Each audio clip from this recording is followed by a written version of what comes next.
Hello সবাইকে, good morning. কেমন আছো সবাই? আশা করছি সবাই অনেক ভালো আছো। আমিও ভালো আছি। আমি ঝুমা নতুন আরও একটি ব্লগে ওয়েলকাম করছি। আজকে হচ্ছে দাওয়াদশী। তো দাওয়াদশীর দিনে কিন্তু সকাল সকাল ব্লগটা আরম্ভ করে দিলাম। তো বন্ধুরা, কালকে ভীম একাদশী করেছিলাম, আজকে পারণ রয়েছে। এখন বাজে ওই 8টার মতো ঘড়িতে। তো চলো আমার গোপু সোনাকে কীভাবে জাগাই তোমাদেরকে দেখাই।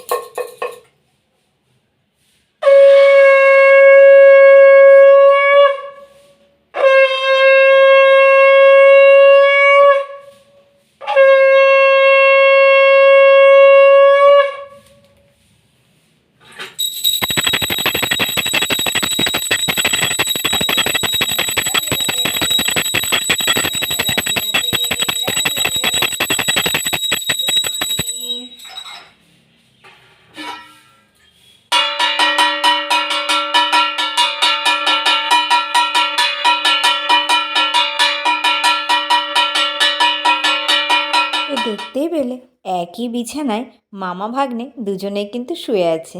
এই যে আমার ছোট্ট গপু ভাই, আর ওদিকে হচ্ছে আমার গপু সোনা। দুজনকে একই বিছানায় কিন্তু দেওয়া হয়েছে।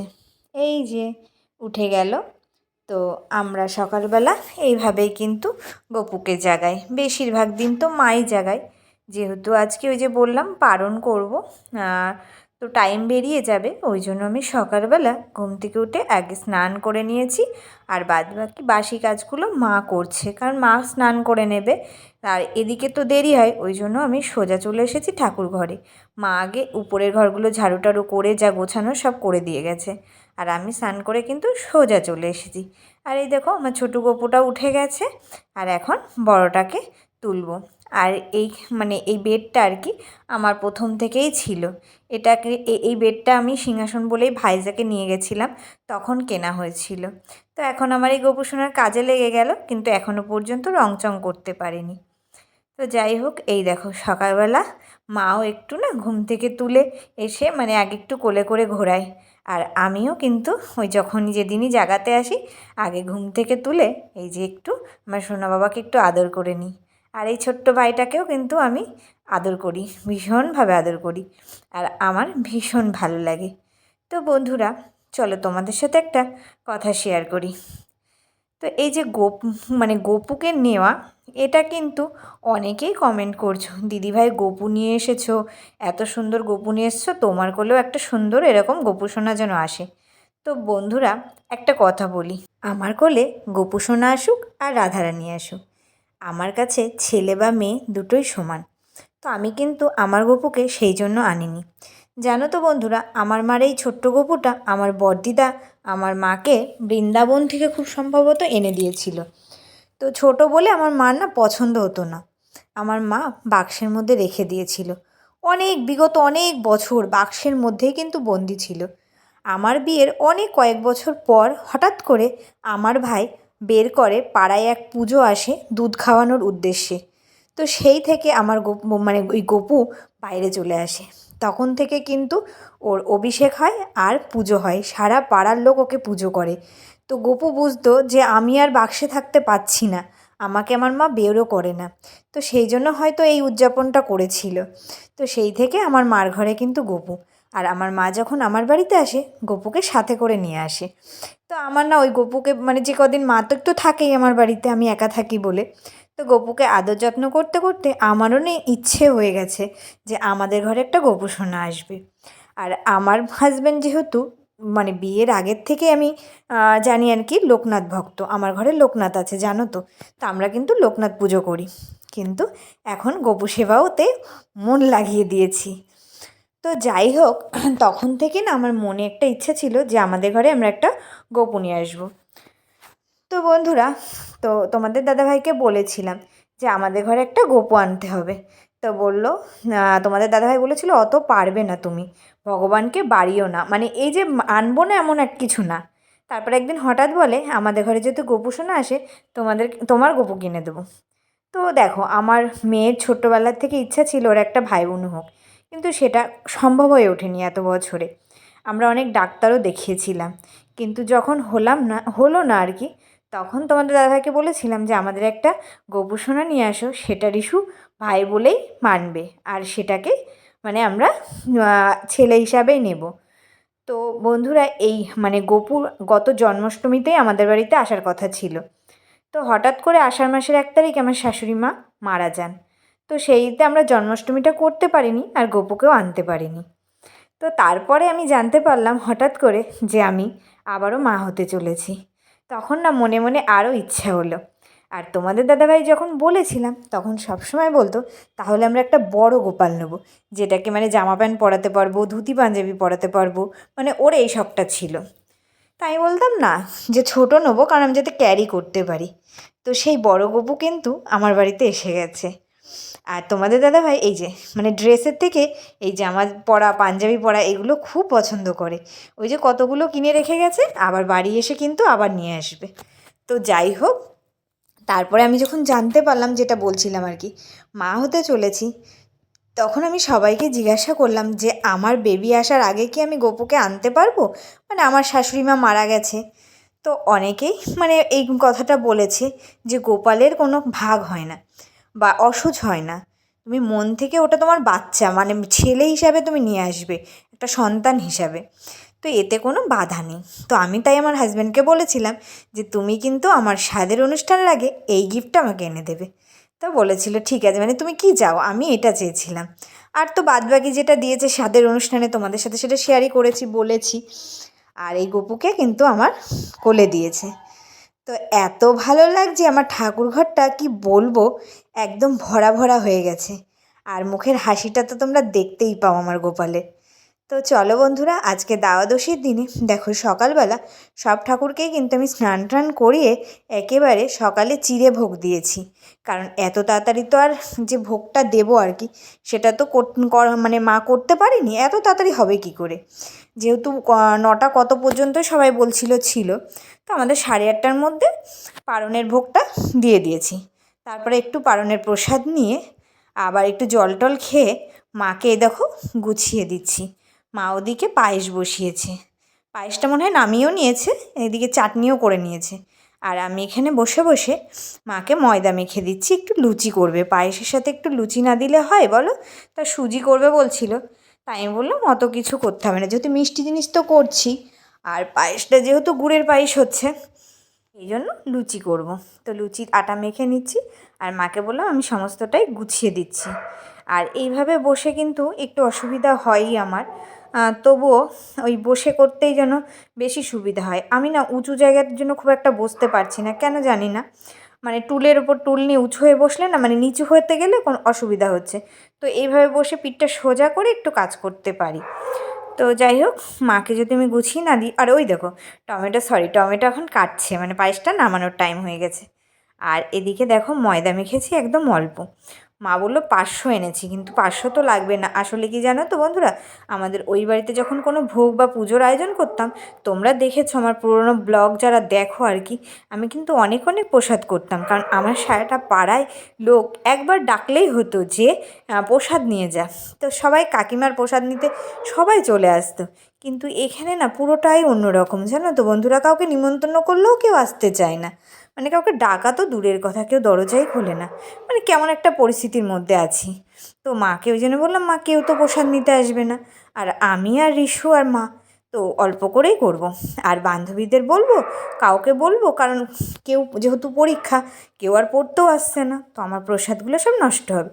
ওই জন্য একদম অল্প করে করে প্রসাদ করছি। তো ওদিকে হাঁটাটা মেখে রাখলাম, আর এদিকে দেখো সবজি মানে ওই 2-4 পিস করে একটু ভোগের মানে দেবো আর কি। তো সেই ভাজাগুলো কেটে নিচ্ছি।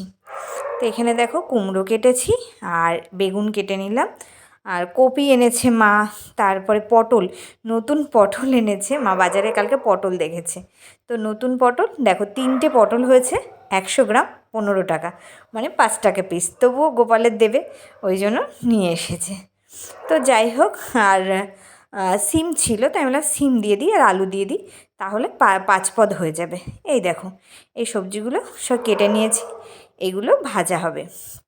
আর সাথে আলু কেটে নিয়েছি, আলু পনিরের রসা হবে। আর এখানে হচ্ছে দেখো ময়দাগুলো মেখে একদম লুচি বেলে দিচ্ছি। মানে মা চাটনি আর পায়েস নামিয়ে বললো কড়াইতে তেল দিয়ে দিয়েছি, আগে লুচিগুলো ভেজে নেবো, তারপরে সেই তেলে সব ভাজাভুজো করব, সবজিটা করব, পোলাওটা করব, তাহলেই হয়ে যাবে। তো যাই হোক, দেখো মা আছে বলে আমি এত সহজেই কিন্তু সব কিছু করতে পারছি। মানে এই ঠাকুরের ভোগ টোগ দেওয়া আমার একার দ্বারাই এখন আমার সম্ভব হতো না, তাছাড়া আমি এমনিতে একাই সব করতে পারি। তো যাই হোক, তারপরে লুচিগুলো সব বেলা হয়ে গেল। আর এখানে দেখো যে কোটাকাটোগুলো এনেছিলাম, সেইগুলোতে এখন একটু মশলাপাতি ঢালবো। আর এই যে মশলার কোটোগুলো রয়েছে এগুলো রান্নাঘরের অবশ্যই, কিন্তু এই কোটোর থেকে নিয়ে আমরা রান্না করি না। আমি যখন বাজার করে নিয়ে আসি, সারা বছরের আমার একটা অভ্যাস যে বাজারগুলো আমি আলাদা কোটোয় ঢেলে রাখি আর রান্নার জন্য আলাদাভাবে নিয়ে নিই অল্প অল্প করে। কারণ আমি উপোস করি, এই পুজো করি, ওই পুজো করি, সব সময় যে আমি বাজারে আনতে যাব তা নয়, আমার প্রত্যেকটা জিনিস ডবল ডবল কোটো। তো মা বলল এখন আর আলাদাভাবে আনতে হবে না, কারণ ঘরের সবেই বাজার আনা হয়েছে ধরো এই অনুষ্ঠানের পরে, তো সেখান থেকে কোটোয় করে করে এখন একটু একটু ঢেলে নাও, আবার পরের মাসে যখন বাজার আনবো আবার একটু শেষ হয়ে গেলে ঢেলে রাখবে। তাহলে কি মাঝে মাঝে একটু ঠাকুরের ইচ্ছা হলে আমি কিছু বানিয়ে দিতে পারবো। গপুকে তো আর রোজ আর মিষ্টি খাওয়ানো যায় না, তবে জানি না আমি সুস্থ হয়ে সব কিছু ঠিকমতো করতে পারবো কিনা। তোমরাও আশীর্বাদ করো যে আমার গোপুসোনাকে নিয়ে এসেছি যতক্ষণ, আমি খুব ভালোভাবে তাকে খেয়াল রাখতে পারি, যত্ন করতে পারি, তাই না? তো যাই হোক, দেখো এই মশলার কোটোরগুলোর মধ্যে কিন্তু আমি সব রেখে দিচ্ছি। আর আমার না ভগবানের প্রতি কোনো কাজ করতে ভীষণ ভালো লাগে, কেন জানি না, এগুলো যেন আমি নিজের আগ্রহতেই করি। অনেকে আলসেমি করে, ধুর কিটা করছে, কে করবে, কিন্তু আমার না ভীষণ ভালো লাগে ভগবানের কাজে কোনো কিছু এত আগ্রহ লাগে, মানে কি বলবো। তো যাই হোক, মা ওই দেখো লুচিগুলো ভাজছে, আর এখানে একটু পোলাও বানাবো, মিষ্টি পোলাও, তো তার জন্য মাখিয়ে দিচ্ছি। এগুলো আমি বেশি রেডি করে দিই। তো এখানে কি কি দিয়ে পোলাও বানাই তোমাদের সাথে আগেও শেয়ার করেছি, এখনও করছি। দেখো চালটা নিয়েছি, ঘি দিয়েছি, একটু বেশি করে চিনি দিয়েছি যেহেতু মিষ্টি পোলাও বানাবো, সন্দক লবণ, কাজু কিশমিশ, গরম মশলা, তেজপাতা আর একটু রিফাইন তেল। আর আমি যেটা দিই সেটা হচ্ছে একটু আদা বাটা। তো অনেকে আদা বাটা দেয় না, অপশনাল, কিন্তু আমি দিই, এটা আমার বড় জায়ের কাছ থেকে শিখেছি। আদা বাটা দিলে দুর্দান্ত সেন্ট হয়, বাসন্তী পোলাও তো হেভি হয়। তো যাই হোক, একটু মিষ্টি পোলাও বানাচ্ছি, একদম অল্প, দেখতেই পাচ্ছ, শুধু ভোগের মতো, বাস। তো চলো এইগুলো মাকে রেডি করে দিচ্ছি। মা এগুলো বেশ হাতের কাছে গুছিয়ে দিলে মাও তাড়াতাড়ি করতে পারে। আর জানো তো বন্ধুরা, আমার ওভেনটা হচ্ছে একটা ওভেন, মানে সিঙ্গেল, ডবল হলে আরও তাড়াতাড়ি হয়। তো তারপরে এই দেখো এখানে বসেছি, এখন বাজে ওই 10:30, বাজেনি তবু বাজার মতো আর কি, আমি ঠিক ঘড়িটা দেখিনি, 10টার বেশি বাজে এটা বলতে পারি, কারণ এই কাজগুলো করতে করতে এতটা টাইম তো লেগে গেল। তো মাকে বললাম একটু চা করে নিয়ে আসি, কারণ উনিও ধরো চা খায়নি, সকালে আমাদের একটা নেশা আছে। আর মা বলল লুচি যতক্ষণ ভাজা হয়ে গেছে ঠাকুরের জন্য তুলে নিয়ে তুমি খেয়ে নাও। কারণ কি বলো তো, কালকে ধরো সারাদিন খাইনি, আমি সাবু সেইভাবে খেতে পারি না, ওই ফল খেয়েছিলাম, আর রাত্রেও ফল খেয়েছিলাম। তো সকালে যেহেতু পারণ হয়ে গেছে, তা মা ভোগটা মা লাগাবে, আর আমাকে বললো একটু লুচি দিয়ে, একটু অন্তত 2টো লুচি দিয়ে অন্তত চা খাও, তারপরে প্রসাদের তো সেই 12:30 একটা বাজবে, অতটা লেট করতে হবে না, কারণ আমাকে ওষুধও খেতে হবে। কালকে জানো তো বন্ধুরা, ওষুধই খাইনি ঠিকমতো, খাবার ঠিকমতো খাওয়া হয়নি, ওষুধটা খাবো কী করে। তো যাই হোক, মাকেও বললাম তুমি খাও, চায়ে দোষ নেই, চা খেয়ে আবার মুখ হাত পা ধুয়ে তারপরে আবার রান্না ভোগ করো। মা বলছিলাম একেবারে ভোগটা করে নিয়ে, তাহলে তো অনেক বেলা হয়ে যাবে।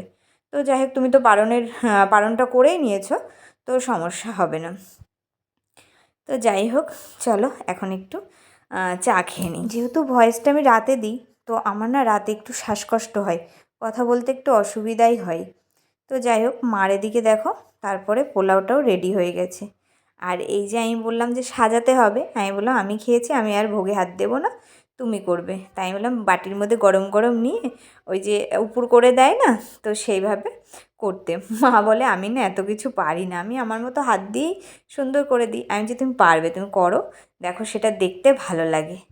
তো যাই হোক, আমার কথা মতো দেখো বাটির মধ্যে গরম গরম যাই হোক দিয়ে, এবার দেখো উঁচু করে ওই যে মানে যেটা হয় না সুন্দর করে আর কি দেওয়া হয় থালার উপরে আর কি, তো সেইভাবে মাকে শেখাচ্ছিলাম। তো মা বলে আমি পারি না, আমার হচ্ছে খুলে খুলে চাই। আমি বললাম একদম গরম দিতে হয়।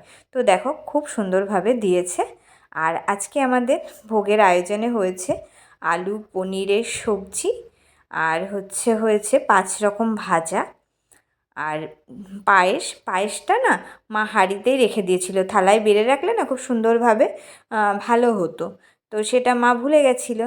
তো যাই হোক, চাটনি আর পাঁপড়টা মা ভুলে গেছিলো আনতে, ঘরে ছিল না। তো সেটা ওই জন্য দেওয়া হয়নি। লুচি, পায়েস, মিষ্টি, দই এইসব দিয়েই কিন্তু আজকে আমার ভগবানের ভোগ দিয়েছি। তো এই দেখো ভগবানকে মা ভোগ চড়াচ্ছে আর কি দুপুরে। আর আমরা একটা ভোগই লাগিয়েছি আজকে। তো বলে না, মানে গোবিন্দর ভোগ হলে সব ভগবানদের ভোগ হয়। আমরা কিন্তু এই একটা করেই বেশি লাগাই। তো যাই হোক, গোবিন্দ সেবা করলে সব ভগবানরা আমরা সবাই সেবা পাই। ওর জন্য শুধু গোবিন্দর জন্যই কিন্তু ভোগ লাগানো হচ্ছে। আর মা এই যে মা সুন্দর করে বসে এখন ভোগ লাগাবে, আরতি করবে, তারপরে মার পুজো শেষ হবে। তো দুপুরে পুজোটা আমিও সাথে করতে পারলে একটু ভালো হতো। তো যেহেতু আমি থাকতে পারবো না বলেই মা বললো তোমাকে থাকতে হবে না, তুমি খেয়ে নাও, আমি করবো খুনি। তো যাই হোক, মাই দেখো গঙ্গা জল টল ছিটিয়ে এখন ভোগ দেবে। তো বন্ধুরা, আমরা তো এখন মানে এইভাবেই দিই, এত কিছু জানি না, মন থেকে যেটা জানি সেটাই করছি। তো আমাদের যদি কোনো কিছু ভুল হয়ে যায়, আরও কিছু যদি করার থাকে, তো তোমরা অবশ্যই আমাকে কমেন্ট করে জানাতে পারো যে দিভাই এরকম করতে হবে কি বুনু এরকম করতে হবে। আমি সত্যি সত্যিই এত কিছু গোবিন্দ সেবায় জানি না, যেটুকু এখন একটু একটু জানি বা শিখেছি, তো সেইটুকুই কিন্তু আমি মন থেকে করি। তো চলো, আমার ভগবানকে সেবা লাগিয়ে নিক মা।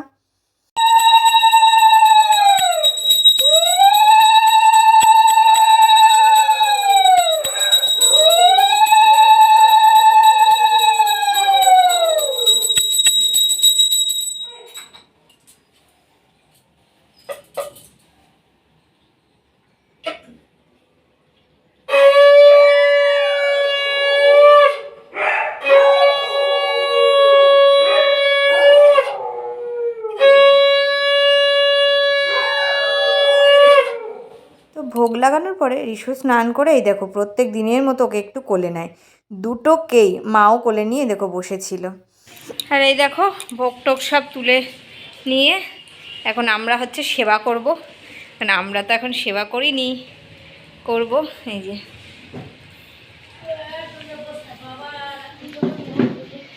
বসো। এই দেখো এখন প্রসাদ খেতে বসবো। আমাদের কাঁচা কাগজের থালা আছে, কাগজের প্লেট, মাকে বললাম সেই নিয়ে আসতে। এই যে বসবো।